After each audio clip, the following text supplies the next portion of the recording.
মাওলানা ভাসানীর স্বদেশ প্রত্যাবর্তন, লেখা বাদল মেহেদী। সব জল্পনা কল্পনা শেষ। মাওলানা ভাসানী বাংলাদেশে ফিরে যাবেন।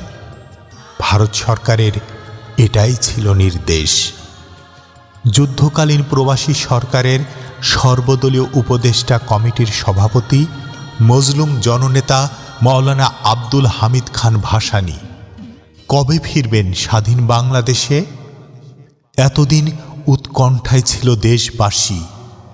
দীর্ঘ 9 মাস যুদ্ধ শেষে পাকিস্তানি সেনাবাহিনী পরাজয় মেনে নেয়।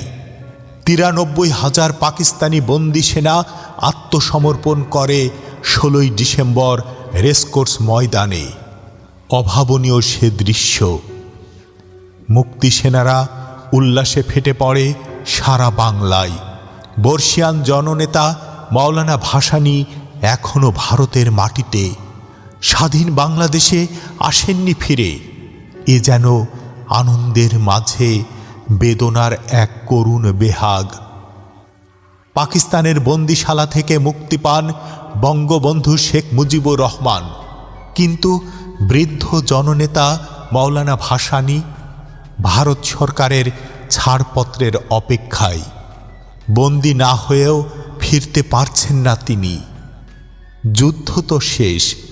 স্বাধীন বাংলাদেশে নতুন করে ষড়যন্ত্র রুখতে এখন যে তাকেই বেশি প্রয়োজন।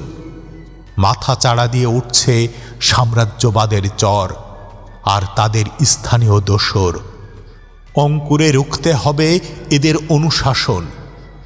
সেদিন ছিল 1972 সালের 22 জানুয়ারি। মেঘালয় হয়ে হালুয়াঘাট সীমান্তে ভারত সরকারের একটি জিপ এসে থামে।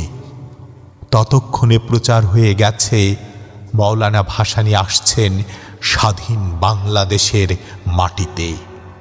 বিরাট কোনো সংবর্ধনার আয়োজন নেই, নেই কোনো আনন্দ মিছিল। মাওলানা ভাসানী নিভৃতেই ফিরে যাবেন তার সন্তোষ কুটিরে।